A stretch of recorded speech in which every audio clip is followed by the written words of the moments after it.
and welcome back to my channel. I'm April and this is Riley, and today we are back talking breastfeeding. Aren't we, boo? It is National Black Breastfeeding Week, and we are bringing awareness to Black women breastfeeding. We are some of the least likely to breastfeed our children, and when we do, we're the least likely to go past 6 weeks, and it is so important for babies' brain development. What do they recommend? I think it's a year from the American Pediatric Association and 2 years from the World Health Organization. Me and Ms. Riley are trying to make our goal of 1 year, and I'm hoping to share all of our tips and tricks with you. Today we're going to be on Zoom, and we're going to be joined by Riley's grandmother, who is an IBCLC, and she's going to share with us things for all mamas of all walks of life. I'm really excited for this series. Our last breastfeeding video got more than 8,000 views, and I just wanted to thank each and every one of you who's checked out my channel, who have subscribed. We are over 1,000 subscribers now, and that is just a really, really big deal to me. So thank you from the very, very bottom of my heart. Yeah. So we're just going to wait for Joanne. Me and Miss Riley are going to settle in, and then her dad is going to come and grab her so that we can focus on the content. But let's go ahead and invite Miss Joanne to chat. So I think what I'd like you to do is just introduce yourself, say who you are, give us all your credentials, give us your background so that everybody watching knows exactly, you know, who you are and why you're qualified to give us this breastfeeding information. Okay. Hello, everybody. I'm Joanne Allen. I'm a nurse, an international board certified lactation consultant. I've been a maternal, child, and newborn nurse for over 42 years, and I've been a lactation consultant for over 26 years. I currently am working to develop and promote breastfeeding for any mother who wants to, because I believe every baby deserves to breastfeed if the mother chooses to do it. Is that That's enough? perfect. No, that's perfect. And that's going to segue right into my first question in the Q&As. Is breastfeeding right for me? I know, like, before I got pregnant with Riley, I always knew I wanted to do everything naturally, but my mom didn't breastfeed, and a lot of people in my family are just like, oh, breastfeeding isn't for me. But I feel like, you know, it's the most natural option. And I feel like absent some medical conditions, it should be for everyone, right? Well, that's a great question, April. And I always say, whether you should breastfeed is a personal decision. As a nurse and a lactation consultant, my job is to help you understand the information and make an informed choice. So it's your choice. But some of the things you want to think about that I would ask a mom who says that to me is, what do you know about breastfeeding? I would ask, how do you feel about breastfeeding? So these are the things you should think about when you make that decision to breastfeed. What questions or concerns do you have about breastfeeding? Have you ever seen anybody breastfeed? And then whatever answer you would give me, then I would take it and go into a discussion. So you said that your family didn't breastfeed, and I may answer that in. There's a lot of mothers, especially in the African American community, who didn't see her mother or her grandmother breastfeed because things change. But now it's important that we go back and reclaim breastfeeding, and that we now as a culture learn how to breastfeed again. So I would say something like, you could breastfeed if that's your decision. You may need a little help, a little support, and I encourage you to do it if that's your goal. And seek help so that you can be successful. Wonderful. Okay. So what can pregnant women do who are considering breastfeeding their babies? What can you do during pregnancy to kind of prepare yourself for the breastfeeding experience? Well, I honestly say we need to prepare for the breastfeeding experience even before we're pregnant. So I advocate actually educating young women. So when there's a child around someone else, let that child see breastfeeding, because that's how breastfeeding is passed on by generations. So as a pregnant mom, start talking to your healthcare provider. Tell her, hey, I'm considering breastfeeding. What should I know? And they could give you the information, or they could refer you to an educator. You can go to an evidence-based resource to get your information. There's a lot of myths about breastfeeding, so you want to make sure that you get the best information, and it is evidence-based. You might want to attend a breastfeeding class.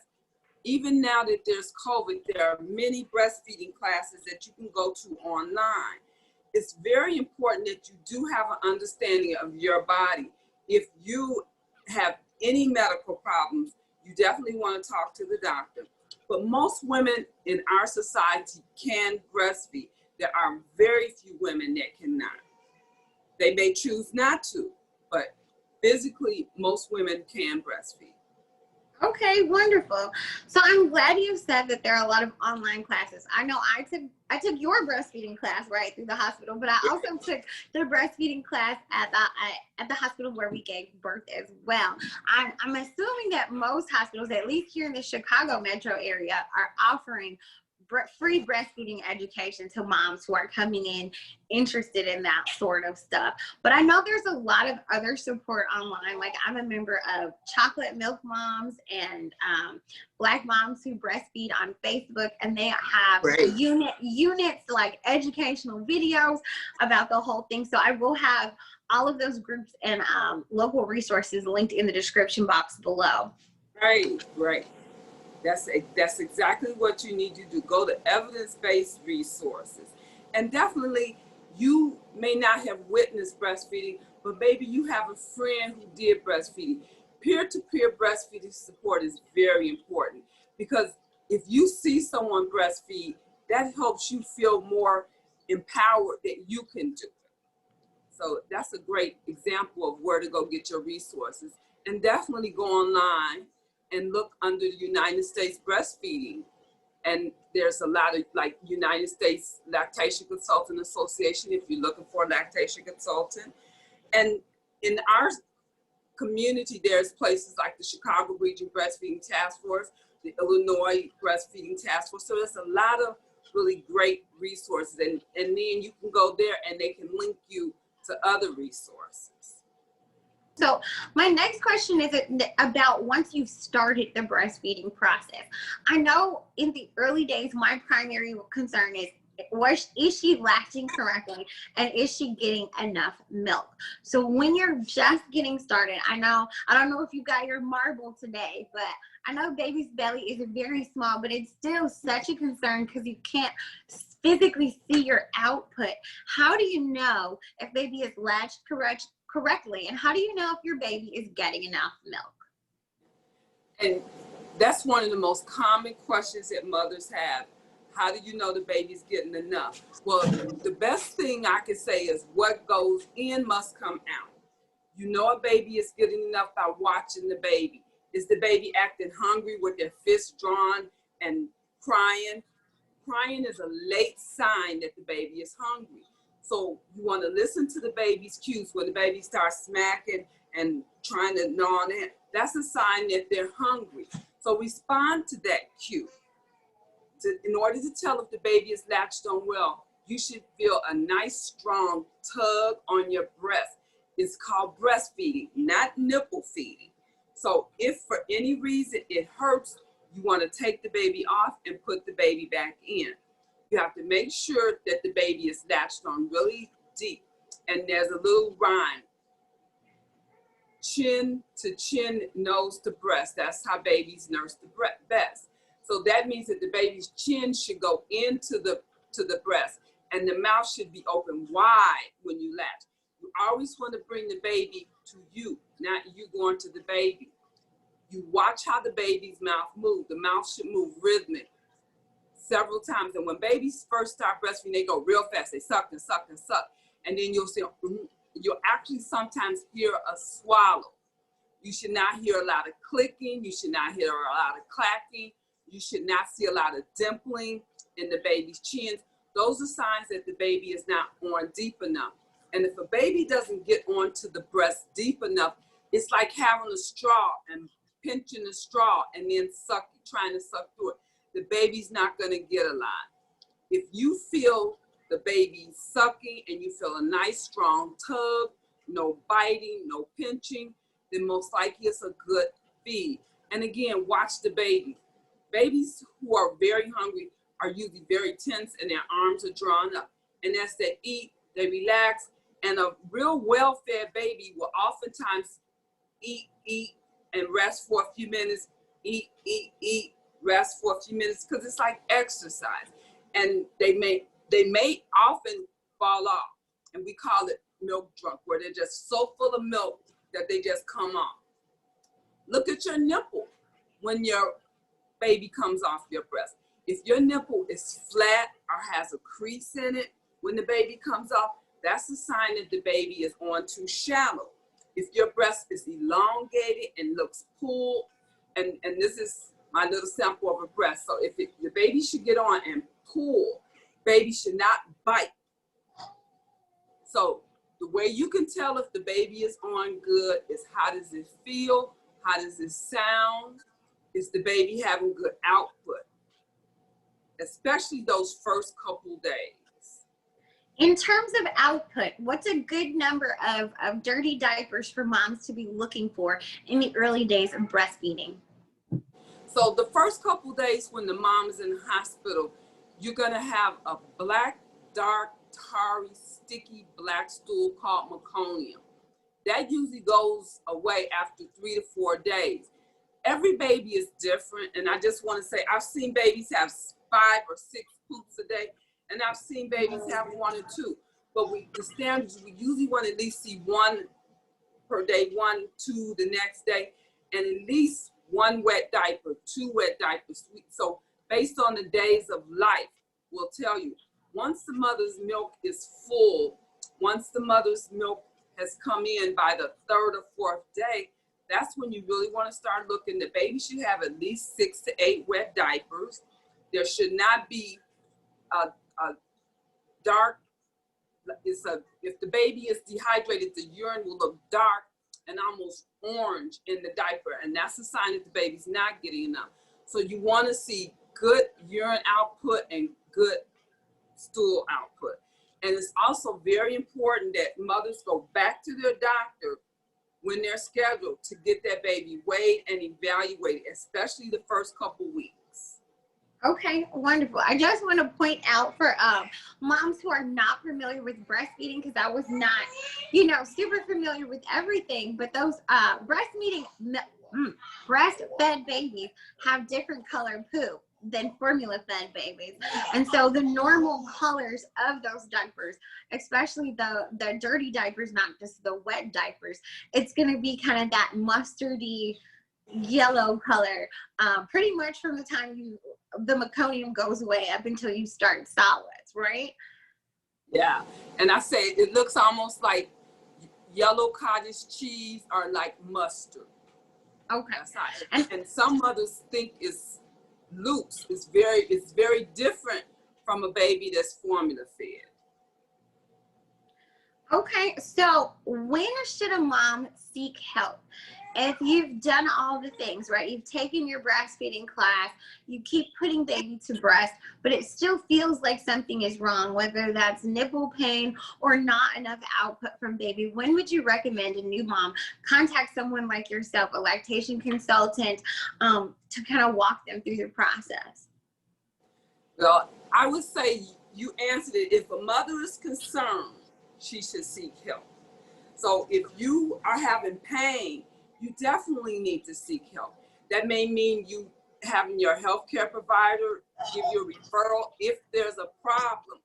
But oftentimes when a baby is having a good latch, then the lactation consultant will watch you and support you.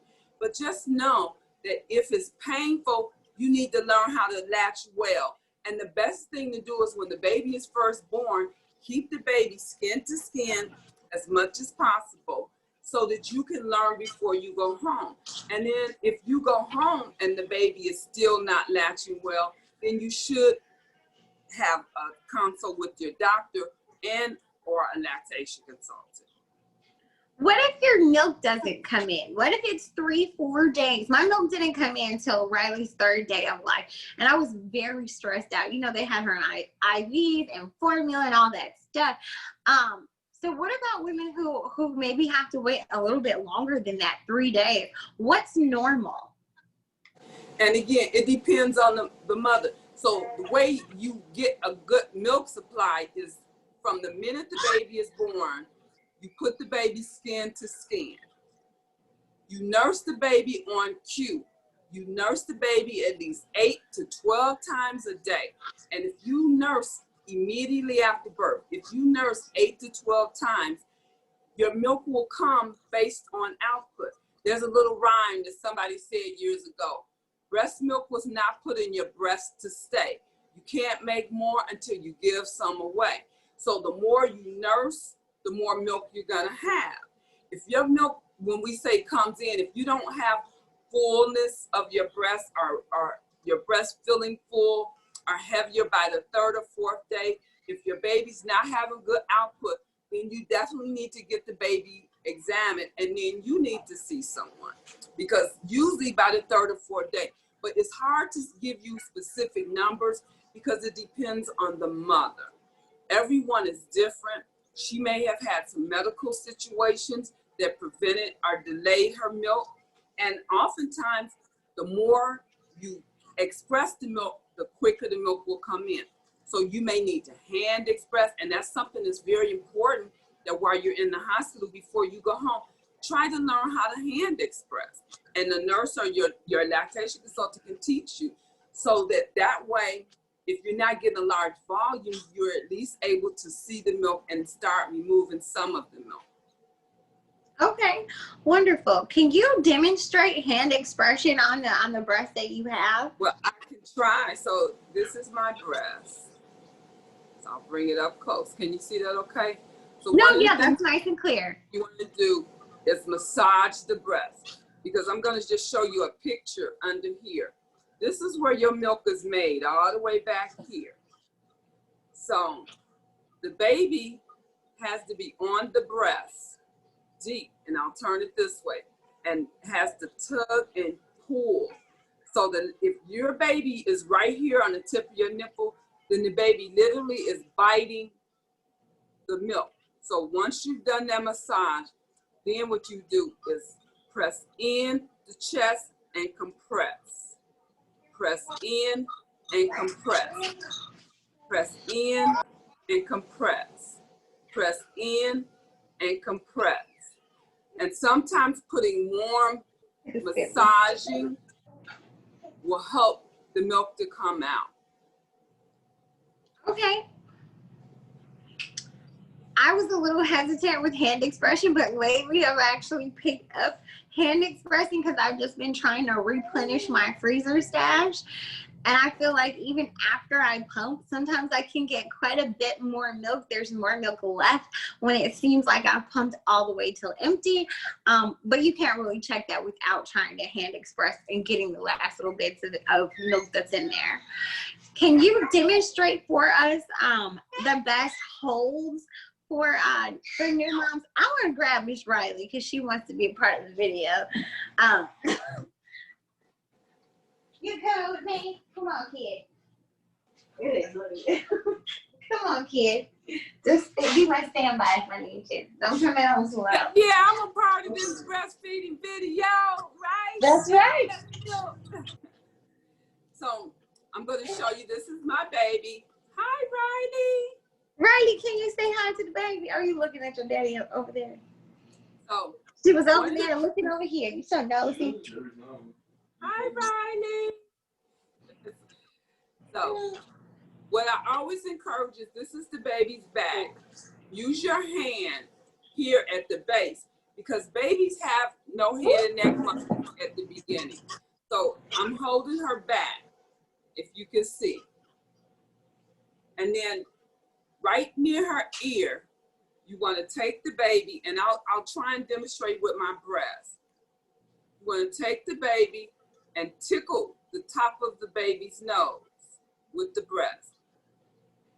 Once the baby starts to open up, you pull the baby on. And you can't really see because my baby doesn't open up, but her chin goes into the breast and then onto the. So one of the positions that I really like is the when you put the baby across cradle. This is cradle. This is a good hold for older baby. I really like to have the baby in a cross position when they're first born because you can control them a little bit better.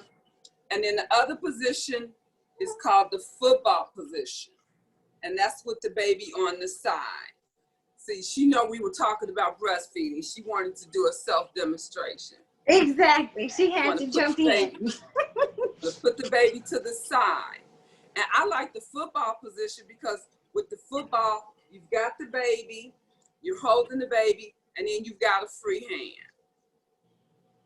And you always want to have the baby at your level. So what I'm gonna tell you is you don't want to do it. You don't want to be doing this. You don't want to be leaning over the baby because that will cause you to have a lot of back pain. Okay. Are there any breastfeeding pillows? And I know we talked about this, but just share with the internet your thoughts on breastfeeding pillows, because I have the Boppy, but I really liked the My Breast Friend that they had at the hospital. But I know you feel differently. Well, what I feel, April, is I don't like to try and tell people you've got to buy all these things in order to breastfeed, because honestly, you can use pillows, you can use blankets, and of course, those pillows work wonders if a mother has it and wants it. And what I try to do is, I try not to tell mothers that you need all these gadgets to breastfeed, because honestly, you need your breast and you need your baby, and you need to be able to position yourself comfortably. That's what you need to breastfeed. If you have those pillows that work for you, then that's fine. But pillows and regular blankets, long as you're supporting the baby at the level of your breast, as long as you're comfortable and the baby is comfortable. And I encourage you, when you start breastfeeding, have you some water, because you need to be well hydrated when you're breastfeeding. Absolutely. I feel like you get hungry and you get thirsty, because especially in the early days, I felt like I always wanted something to eat and something to drink. She was breastfeeding around the clock. We are nearly done with our questions. We're doing pretty good. Can you talk to us about tongue ties, lip ties? I've seen a lot of information on that, but I don't actually know what that is. Like, what does that mean if your baby has a tongue tie and a lip tie? And if your baby has that, what can be done to overcome it? So I just want to stay within my scope of practice. I am an international board certified lactation consultant. So if I see a mother and there's problems and I think that those things are present, I would document what I see and refer her to a doctor, because I'm not able I'm not licensed to diagnose or treat. But what I would say is the baby's tongue does not go over the gum line. The baby's tongue is heart-shaped. There's some filaments, there's some ligaments underneath the tongue that are attached either too far up to the tip of the tongue or too thick at the back of the tongue. There's several different types of tongue tie. And the lip tie is when the ligament above the lip is attached so that it makes it difficult for the baby. But some babies are able to breastfeed even if they do have a tongue tie.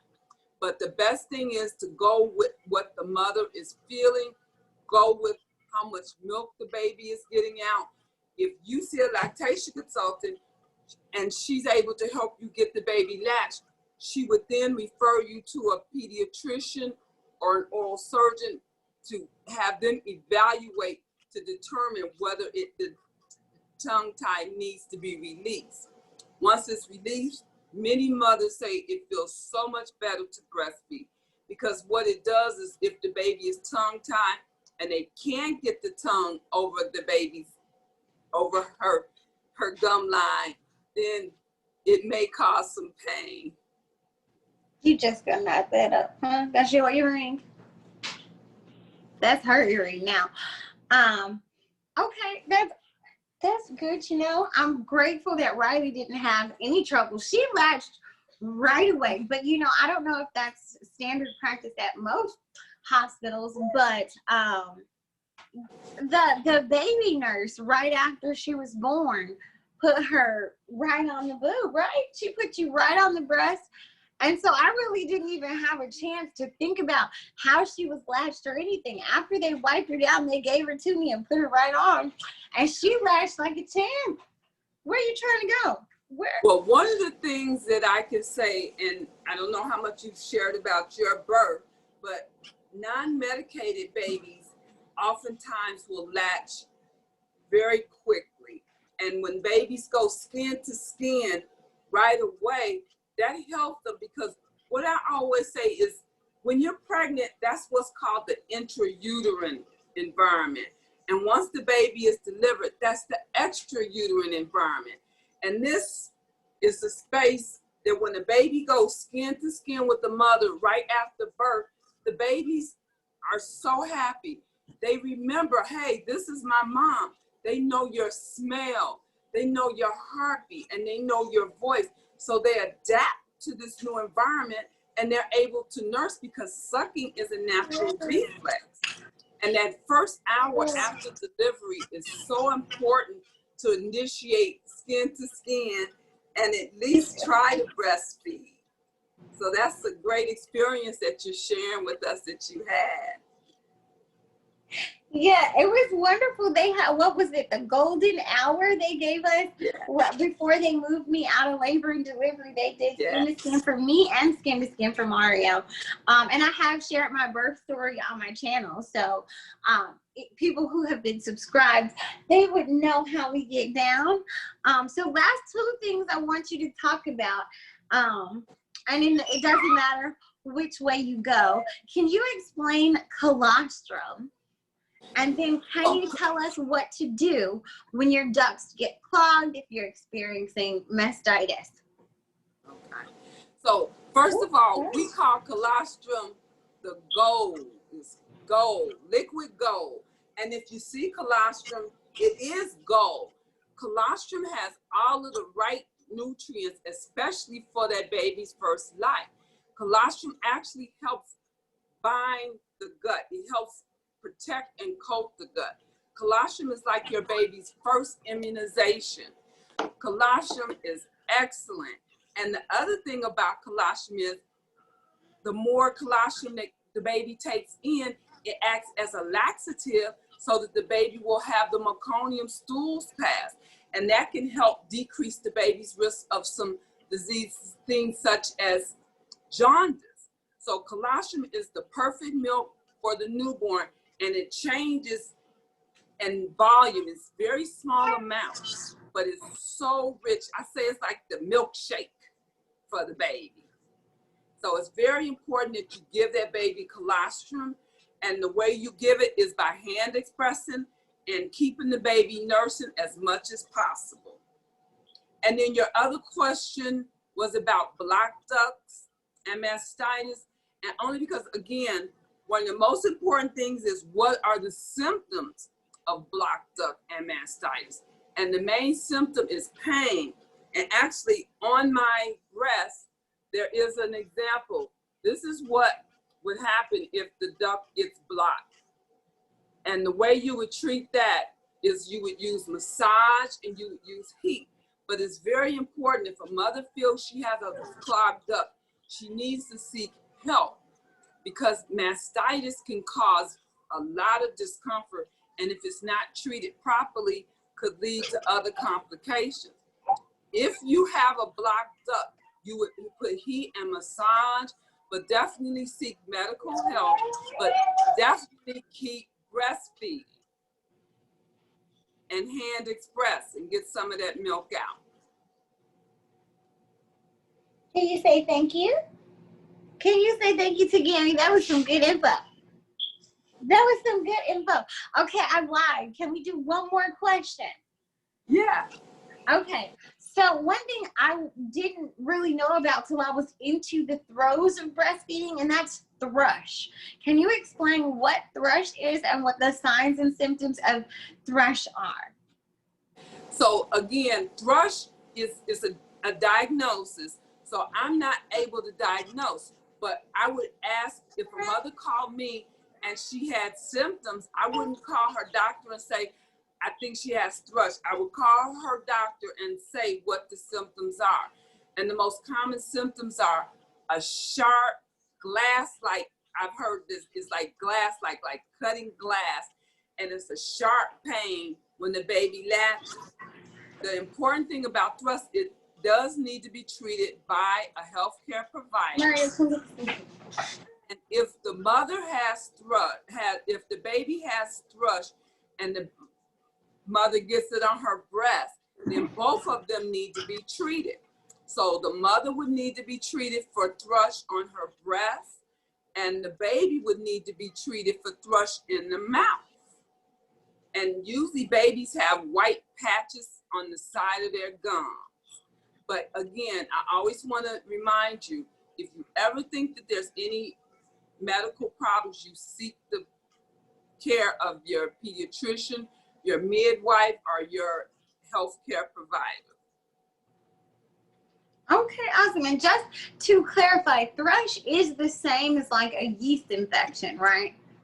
Well, it's more or less.